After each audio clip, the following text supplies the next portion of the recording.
제가 설교를 준비하려고 여러 가지 자료를 보는 것 중에 유튜브도 있습니다. 유튜브를 이렇게 보는데 26살 먹은 어떤 여자 청년이 내가 교회를 가지 않는 이유라고 하는 것으로 유튜브에 올려놨어요.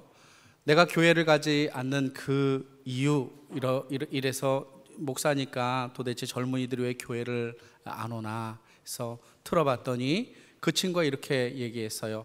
나는 내가 20년 동안 교회를 다녔지만 왜 교회를 다니는지 알지 못한다. 이렇게 제가 그 첫 마디를 딱 듣는 순간부터 너는 교회에 못 다니게 되었다, 이렇게 얘기를 했어요.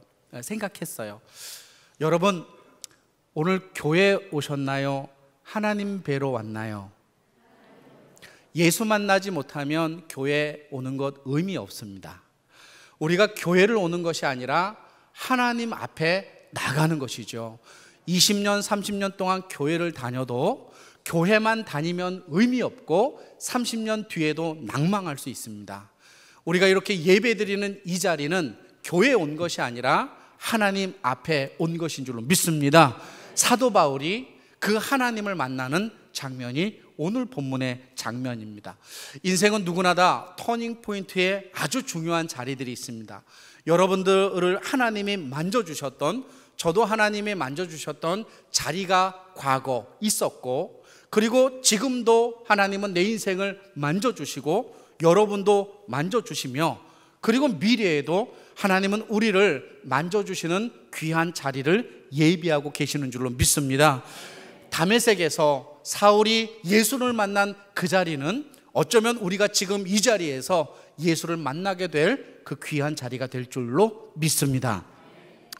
조은현 구단이 있어요. 2015년도에 고수의 생각법이라는 책을 썼습니다. 아주 좋은 책입니다. 고수의 생각법, 반드시 읽어봐야 됩니다. 남자들에게는. 고수는 어떻게 생각하는가, 그 책에서 그는 이렇게 이야기하고 있어요. 자기는 5살 때 아버지가 바둑을 두는 옆에서 아버지 바둑을 훈수를 뒀대요. 그리고 기원을 다니면서 사람들과 붙었는데 한 번도 져본 적이 없는 거예요. 그리고 9살 때 프로 기사로 데뷔를 해서 전 세계에서 가장 어린 아이로 프로 기사에 등단한 유일한 사람이다 라고 그는 그 책에서 소개하고 있어요. 그가 11살이 되었을 때 그 당시 바둑계를 이끌었던 가장 강력한 나라는 일본이었기에 일본에 유학을 간 거예요. 11살 나이에 혼자서 18살까지. 그는 한국에서 한 번도 져본 적이 없고, 그래서 일본을 제패하리라 라고 하는 그 어린 마음에도 그런 도전 정신을 가지고 일본에 갔는데 11살부터 18세까지 그는 그 책에서 뭐라고 기록했는가? 나는 일본에 가서 내가 바닥에 있음을 알게 되었다 라고 고백하고 있어요. 일본에 가서 7년 동안 처절하게 깨진 거예요. 내가 왜 일본에서 이렇게 천재 바둑 기사, 가장 어린 나이에 이 기사가 됐는데 왜 이렇게 깨졌는가? 그가 그 자신을 면밀히 조사해 보았는데 그것은 내가 기초가 없었다라고 하는 거예요. 보통 바둑을 두는 사람들은 기보라고 하는 것을 외웁니다. 기보는 뭐냐? 승리한 사람이 바둑을 두어서 승리하게 된 길이 있어요. 길. 그래서 그걸 가지고 달달달달 외우면 몇 끝까지 올라가는 거는 쑥 이렇게 올라가요. 1번 바둑은 정석바둑입니다. 정석바둑. 정석바둑이라고 하는 것은 뭐냐?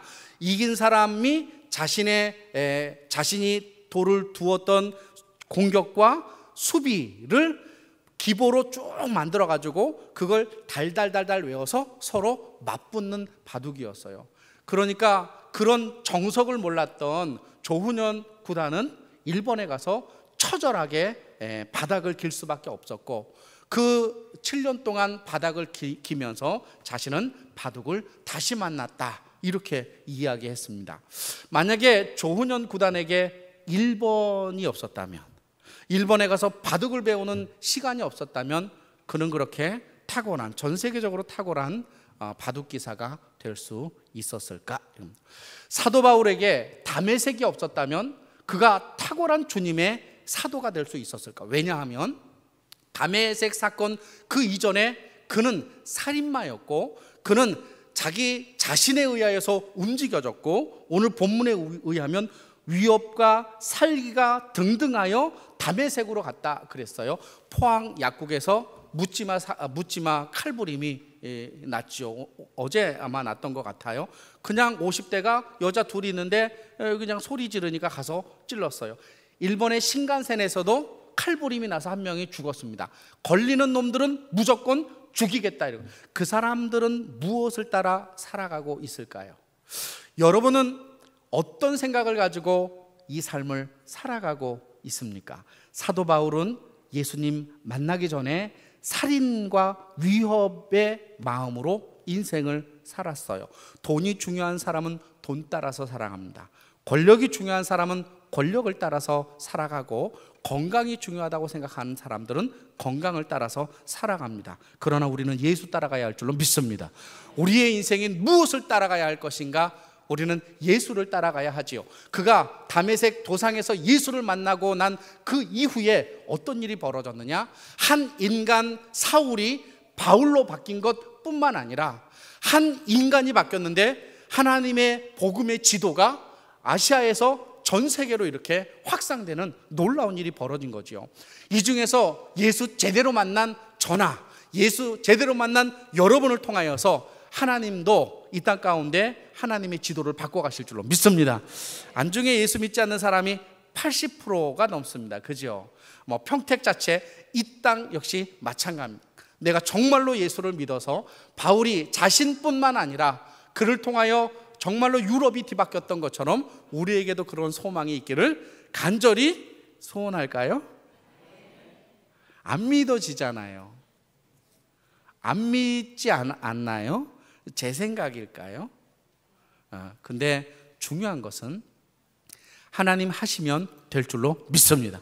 그 믿음으로 살아감. 그러면 도대체 사도 바울은 다메섹에서 어떤 주님을 만났을까? 사도 바울에게 있어서 다메섹의 자리는 어떤 자리였을까? 이것을 통해서 우리가 우리 자신을 한번 돌아보았으면 좋겠습니다. 오늘 본문의 시작은 그가 살기가 등등하여 대제사장에게 가서 공문을 받아가지고 다메섹으로 갔다 그랬어요. 다메섹으로 가는 도중 거의 도착했을 때 예루살렘에서 다메섹은 240km입니다. 그러니까 최소한 열흘 정도 그 햇볕을 맞고 걸어가야 돼요.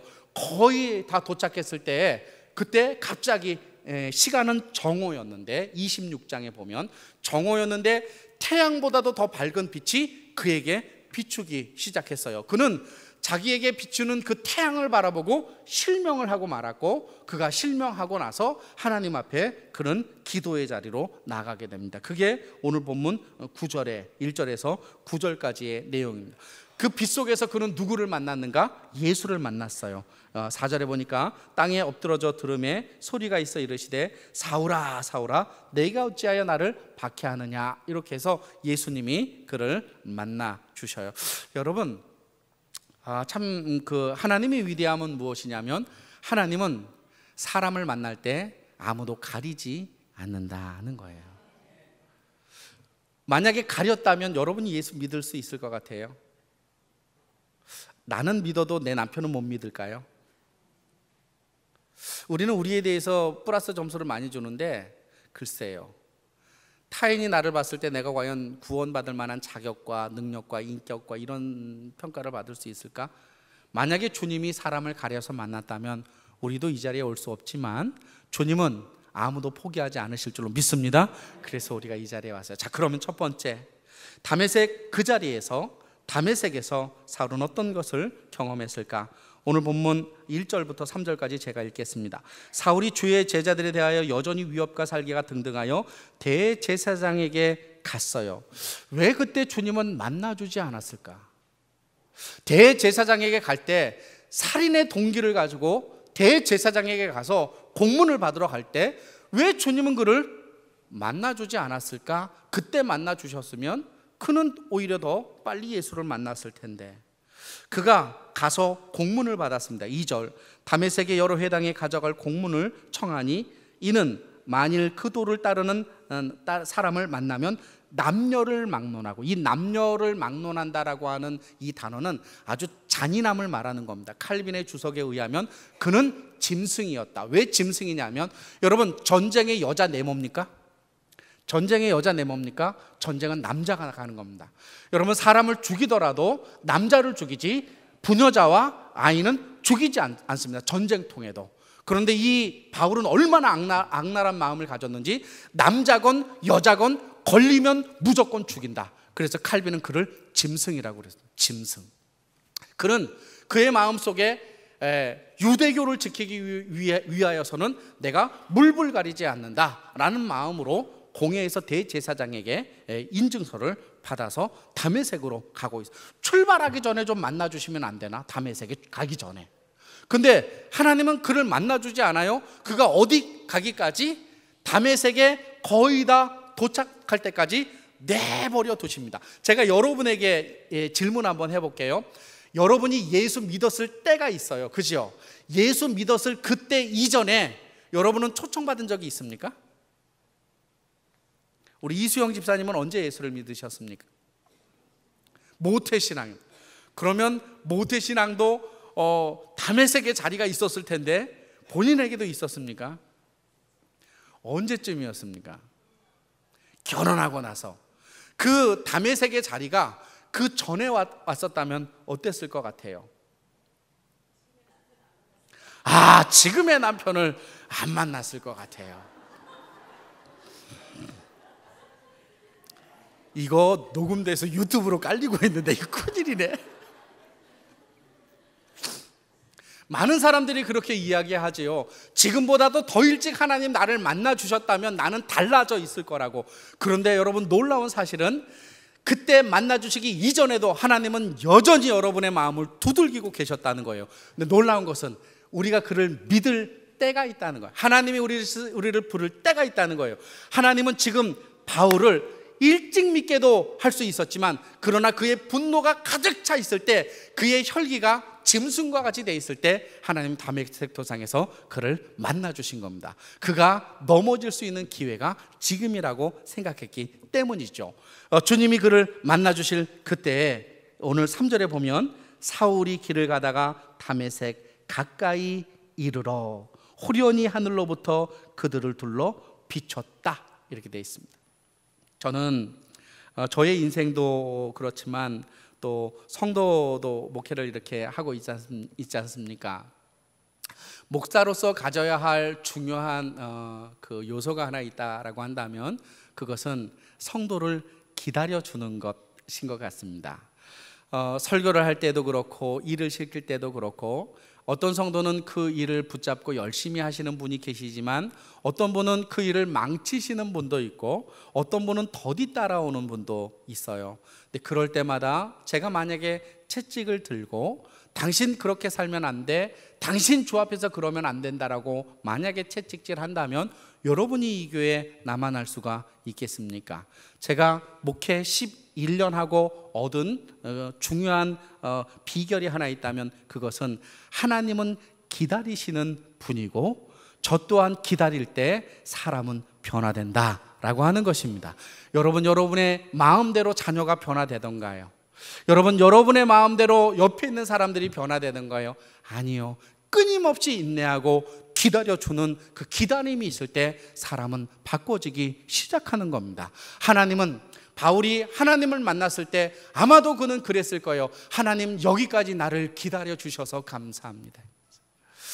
우리가 이 땅을 살아갈 때 하나님은 지금도 여전히 우리를 기다려 주시죠. 성경에 보면 사도 바울이 가장 화가 났을 때가 언제냐면 1차 전도 여행을 갈 때 마가 요한을 데리고 1차 전도 여행을 떠났어요. 마가 요한은 바나바의 조카였고, 그래서 이 마가 요한을 데려가는 것이 그들에게 수월하겠다. 데리고 가면 우리가 조수로 쓸 수 있겠다. 마가 요한이 따라간 그 이유는 수행원으로 따라간 거예요. 밥하고 빨래하고 전도하는데 뒤에서 서포터 하려고 마가 요한이 쫓아간 거예요. 그런데 어디죠? 지중해 섬, 갑자기 까먹었어요. 어쨌든 에베소로 넘어갈 때 마가 요한이 도망가 버립니다. 예루살렘으로. 이때 사도 바울이 얼마나 큰 충격을 받았는지, 내가 다시는 너를 보지 않으라, 이렇게. 근데 1차 전도 여행을 마치고 2차 전도 여행을 할 때 그의 생질이었던 그러니까 바나바가 이번에도 마가 요한 데려가자 그랬어요. 그러니까 사도 바울이 어떻게 해요? 마가 요한 데려가면 너하고 나하고 원수된다. 너하고 나하고 갈라서자. 그래가지고 갈라진 사건이 마가 요한 때문에 바울과 바나바가 갈라져 버렸죠. 그런데 나중에 서신서에 보면 바울은 마가 요한을 뭐라고 그러느냐면 나의 복음에 유익한 자다라고 말해요. 나중에 가서 바울과 마가 요한은 아마도 그 관계가 호전되었던 것 같아요. 사람은 처음부터 완벽하지 않습니다. 사람은 처음부터 잘하지 않습니다. 사람은 그래서 기다려 주어야 하고 바울 자신도 기다려 주시는 주님을 그 자리에서 만났고 그도 누구를 기다려 줘요? 마가 요한을 기다려 주었습니다. 처음에는 도망쳤던 그 마가 요한이 나중에는 자기에게 없어서 안 될 유익한 인물로 바뀌는 그 자리에 마가의 기다림이 있었다라고 하는 사실이죠. 여러분, 우리 주변에 많은 사람들이 있습니다. 우리는 그 사람들이 빨리 바뀌기를 원하지만 그럼에도 불구하고 우리가 하나님을 믿음으로 끊임없이 기도하고 기다릴 때 우리를 변화시켜 주신 주님의 놀라운 역사가 임하게 될 줄로 믿습니다. 따라서 다메섹의 그 자리는 자신을 기다려 주신 그 자리를 그가 경험하게 된 것이죠. 두 번째는 오늘 본문 4절에 보면 땅에 엎드려져 들음에 소리가 있어 이르시되 사울아 사울아 이렇게 부르셔요. 사울아 사울아 이렇게 부르시고 그 다음에 하신 말씀이 뭐냐면 내가 어찌하여 나를 박해하느냐. 이렇게 하나님의 성도를 박해하는 사도 바울에게 하나님의 성도가 박해를 받으면 내가 박해를 받는 것이다 라고 하는 관점에서 예수님이 사도 바울에게 사울아 사울아 내가 어찌하여 나를 박해하느냐 라고 질문을 던진 거예요. 이 질문은 어떤 긍정적인 질문일까요? 부정적인 질문일까요? 어떻게 생각하세요? 긍정인가요? 부정인가요? 부정이죠. 왜 나를 박해하느냐? 왜 우리의 자녀를 박해하느냐? 라고 지금 사울에게 질문하고 있는 거란 말이에요. 그러니까 사울이 질문을 해요. 누구십니까? 누구십니까? 6절, 5절 대답하되 주여 누구시나이까? 이르시되 나는 내가 박해하는 예수다 라고 했어요. 분명히 다그치는 것 같았어요, 사도 바울을. 그런데 6절에 가서 이해되지 않는 문장이 등장하는 겁니다. 그 등장한 문장은 이렇습니다. 너는 일어나 시내로 들어가라. 그리고 내가 행할 것을 내게 이를 자가 있으리라 라고 주님이 말씀하시는 거예요. 만약에 여러분이 하나님 앞에 악을 행했어요. 그리고 어느 순간 하나님이 여러분에게 나타나셨어요. 그러면 여러분 마음은 어떨 것 같아요? 자신감 있을 것 같아요? 찬양대 한번 제가 여쭤볼까요? 찬양대는 시험을 많이 들지 않으니까. 찬양대도 시험 많이 드나요? 네. 여러분이 전날, 이 중에는 그런 분이 없는 걸로 제가 알고 있는데, 여러분이 전날 곤드레 만드레 술이 취했어요. 물론 술 먹는 것이 죄냐 아니냐에 대한 부분은 다시 한번 나눌 수 있겠지만, 하나님의 사람으로 그렇게 살 수 있을까라는 그런 몸으로 그 전날 이렇게 새벽까지 막 이렇게 지냈어요. 새벽 한 4시쯤에 술을 끊고 집에 들어가서 샤워를 하고 몸을 이렇게 만지고 아침에 이렇게 나왔어요. 그러면 그날 찬양대를 서야 합니까? 서지 말아야 합니까? 아주 뻔뻔스럽게가 진짜.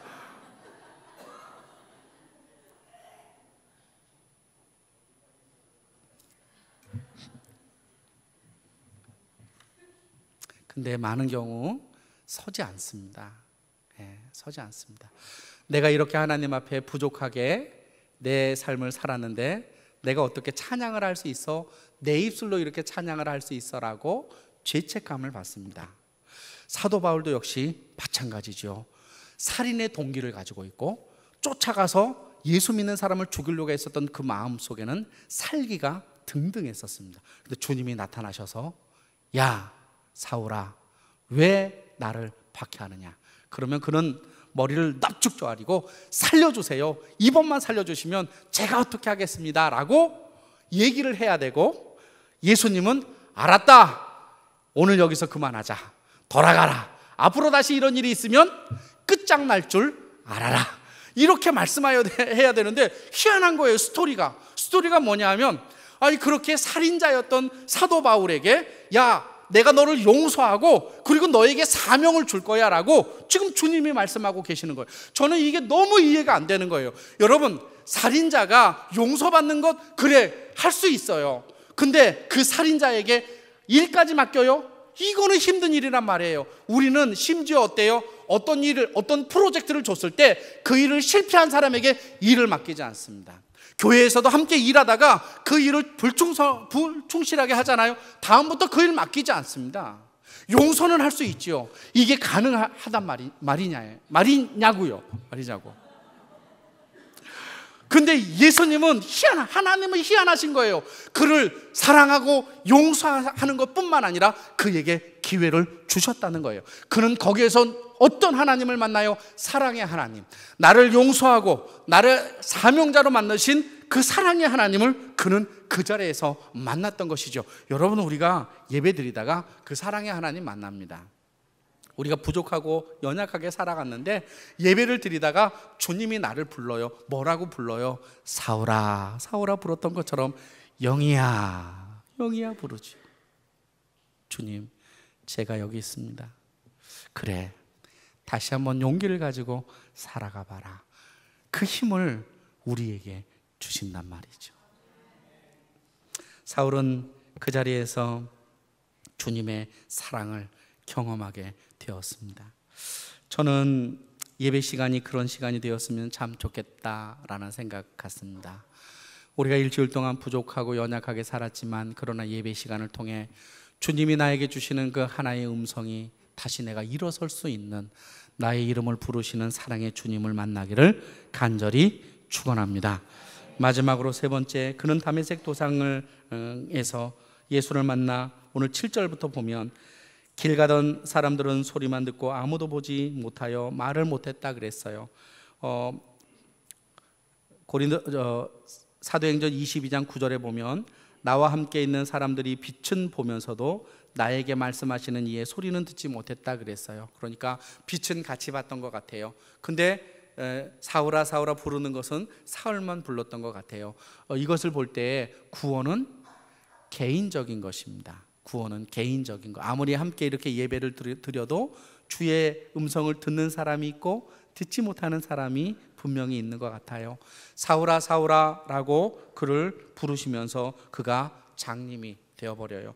그는 그전에는 자기의 살해의 힘, 자기가 모든 걸 할 수 있다라고 하는 그 생각으로 움직이고 다메섹으로 스스로 걸어갔지만 이번에는 스스로 걸어갈 수 없는 그런 자리로 주저앉게 돼요. 8절에 보니까 사울이 땅에서 일어나 눈을 떴으나 아무것도 보지 못하고 사람들의 손에 끌려 다메섹으로 가게 되었어요. 얼마나 비참했을까요? 그 자신이.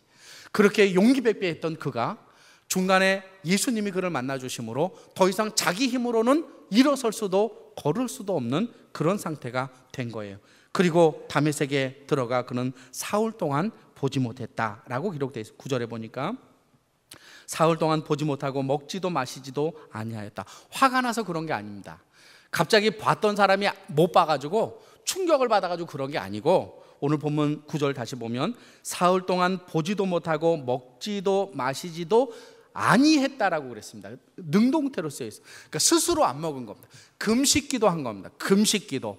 사울이 다메섹 도상에서 예수를 만나고 그가 눈이 보이지 않자 그를 두었던 그 자리에서 하나님께 기도하기 시작합니다. 어떻게 기도해요? 금식하면서 물도 음식도 마시지 않고 기도합니다. 11절, 주께서 이르시되 일어나 집가라 하는 거리로 가서 유다의 집에서 다소 사람 사울이라 하는 사람을 찾으라. 그가 기도하는 중이라. 그가 기도하는 중이라. 그는 사흘 동안 무엇을 기도했을까요? 아마도 자기 인생을 돌아봤을 거예요. 그동안 그렇게 천방지축으로 사람을 죽이는 일을 당연시 여겼던 자기 자신을 돌아보며 이제는 내가 그렇게 살지 말아야지. 내가 지금까지 여기 이렇게 온 것, 나 같은 자를 만나주신 것도 주님의 은혜가 아니겠다라고 그가 고백했을 거예요. 고린도전서 15장 10절에 이렇게 이야기해요. 그러나 내가 나 된 것은 하나님의 은혜도 된 것이니 내가 주신 그 은혜가 헛되지 아니하여 내가 모든 사도보다 더 많이 수고하였으나 내가 한 것이 아니요 오직 나와 함께 하신 하나님의 은혜다 그랬어요. 다시 한번, 내가 나 된 것은 하나님의 은혜로 된 것이니 내게 주신 그 은혜가 헛되지 아니하여 내가 모든 사도보다 더 많이 수고하였으나 내가 한 것이 아니요 오직 나와 함께 하신 하나님의 은혜다. 바울은 자기를 어떻게 표현했느냐, 디모데전서 1장 15절에 죄인 중에 내가 괴수다 그랬어요. 죄인 중에 괴수인 내가 지금 여기까지 이렇게 올 수 있었던 것은 아무것도 보이지 않지만 나를 만나 주신 주님의 은혜가 아니고서는 아니겠구나 라고 그가 거기에서 회심을 하기 시작하는 자리가 이 다메섹에서의 자리입니다. 우리가 세 번째로 생각해야 할 것이 무엇이냐면, 하나님께서는 준비해 놓으신 회심의 자리가 있습니다. 우리가 이 땅을 살아갈 때, 하나님 앞에 부족하고 연약하게 살아갈 때 하나님이 나를 부르셔서 그 자리에서 내 인생을 회심시키고 다시 한번 믿음의 용기를 주시는 그 자리가 있는 것이죠. 어느 날 베드로에게 예수님이 나타나셨습니다. 베드로가 부활하신 예수님을 보았어요. 그리고 또 뭐 했느냐? 기도원에 올라간 게 아니에요. 부활하신 예수님을 보고 다시 물고기 잡으러 가버린 거예요. 얼마나 속이 터질까요? 하나님은. 여러분이 여러분의 자녀에게 공부해라 그래놓고 공부 안 하고, 공부하러 나 도서관 갈게요 하고 갔는데 PC방이나 카페에서 놀고 있으면 어떻게 될까요? 쫓아가서 집사건 권사건 관계없이 머리끄댕이를 쥐어 잡아 그냥 이놈의 새끼 너 죽고 나 죽고, 아니 너 죽고 나 살고, 이렇게 아마 하지 않을까요? 이 베드로가 다시 부활하신 예수님을 만나고 물고기 잡으러 갔습니다. 예수님이 쫓아가요. 그리고 베드로를 부릅니다. 그리고 이렇게 물어보지요. 베드로야, 네가 나를 사랑하느냐? Do you love me? 베드로야, 네가 나를 사랑하느냐? 3번을 물으셔요. 그러니까 베드로가 뭐라고 그래요? 주님, 내가 주를 사랑하는지 주께서 아시나이다. 이렇게 고백하죠. 우리가 지치고 힘들고 넘어지고 좌절될 때 주님 찾아오셔서 우리에게 말씀하셔요. 그래, 나도 너 사랑한다. 너도 힘내라. 주님 우리에게 말씀하여 주실 줄로 믿습니다. 여러분은 교회를 다니십니까? 하나님을 믿고 하나님의 자리에 가십니까? 저는 끝으로 여러분이 예배의 자리에 더욱더 집중하여 더 많이 나오기를 간절히 바랍니다. 우리는 교회를 다니는 것이 아니라 하나님을 뵈러 믿음의 삶을 사는 것입니다. 따라서 주님의 여러분에게 예비하신 다메섹의 자리가 날마다 우리의 삶 가운데 가득하기를 간절히 소망합니다. 기도 한번 하겠습니다. 말씀을 붙잡고 이 시간 기도합시다.